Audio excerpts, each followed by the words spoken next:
Okay. So I had this shirt custom made. It's an acronym that says WAIT. Okay, and on the back it tells you what that means. On the back it tells you what that means.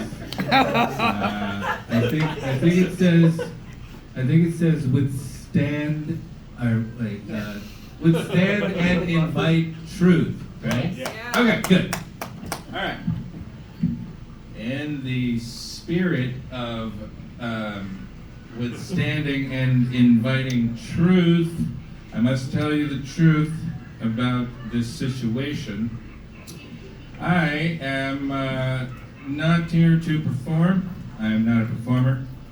I am well, it's less of a performance and more of a procedure. Because I am a metaphysician disguised as a comedian.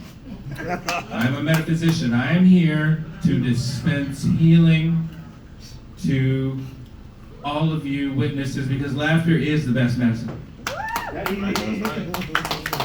Laughter is the best medicine for healing the spirit. I subscribe to that belief. And I tell you what, speaking of health, I quit nicotine. Now, okay, it's worthy of applause. I have been off of nicotine for like 5 days, and I gotta tell you, wow! I miss my buffer. Okay? You see how I like this? It makes my leg do like this. Beginning. Like Kevin Clark. I taste on my leg. Oh my gosh. Don't rub this side of my belly either. But here's the thing about getting off of nicotine. Now I quit smoking many years ago, but I changed my nicotine delivery system. I have tried many things throughout the years. I was on the patch. I was looking like a leopard. Just like, speaking of church, the church people left, but I was sitting in church when those nicotine patches all at once like surged, and I was like, oh, this is what the Holy Spirit feels like. Nicotine's powerful. Nicotine's powerful. So, and I hate to admit this. I'm not ashamed of it, but the truth is the truth. I actually had to stop going to church because I wanted to get baptized every week. Because I did a homeless stint, and that was like, I was like, hey, anybody want to come down and accept Jesus? And not him. Anybody else but him. Good job. Because I kept wanting to get baptized, that water, I wasn't going to be like a typical homeless guy. I know a water source. So, as a result of quitting nicotine, it feels like I have latent, like human powers, like an X-Man.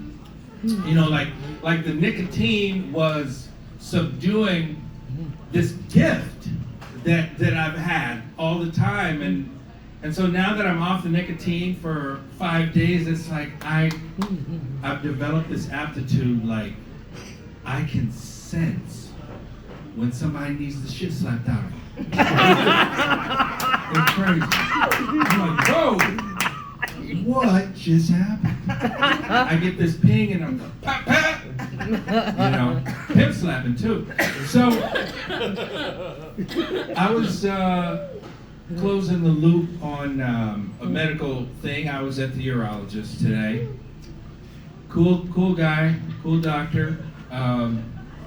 They make you pay up front though. Reminded me of the massage parlor. I was like, what the fuck? They were like, well, before we do anything, it's gonna be $100 copay. I'm like, well, but just pay and pee. Pay and pee.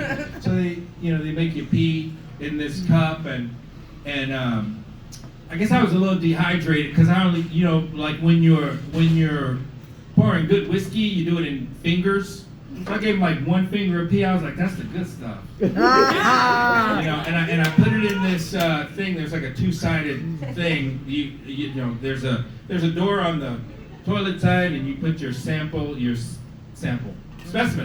inside there, and you shut the door. And then outside in the hall, somebody opens that and takes it for processing. So I put mine in there, and I could hear them opening their side, and I smashed the door and I said, "Ha! Ha! The pee fairy is not real. It's you." You got a tooth fairy, so you got a pee fairy. Yeah, you guys get it. Oh, let's see. Now I talked about slapping the shit out of people.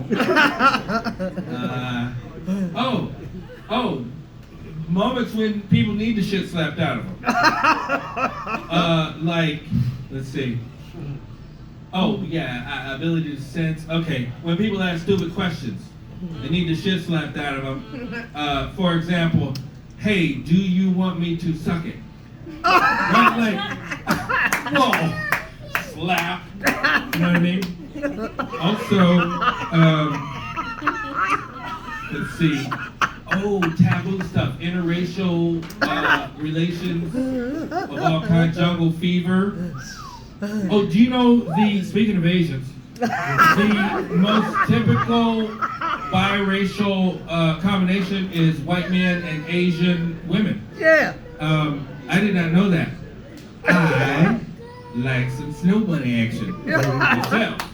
And you know, one time I was with this white lady, and she was like, "Hey, do you have the BBC?" And I was like, "Broadcasting Company?" And she was like, "No, the BBC." And I was like, "What is that?" She was like, "The big black guy."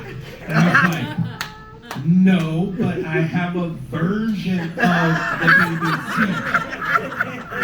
I have the blackity black guy." And she was like, "Blackity black? I have, what is that?" I said, "It's not that big, but it's black."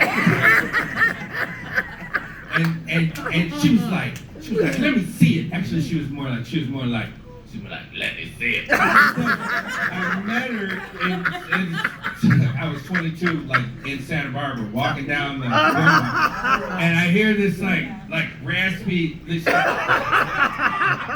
"Hey, Docky."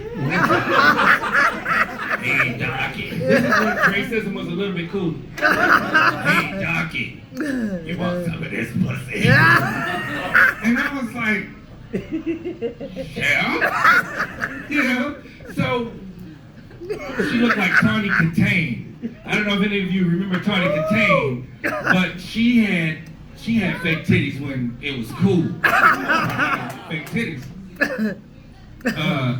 So here's what happened when I showed her my BBC, my black and black cock. Right? It had a hypnotic effect on her.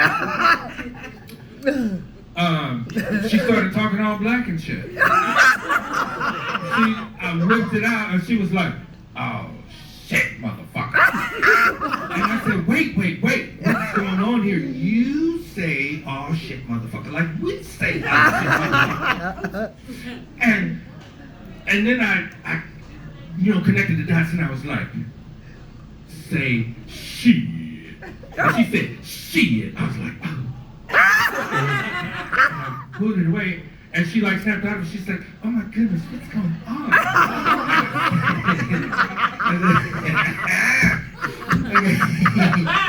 And then okay, wait a minute.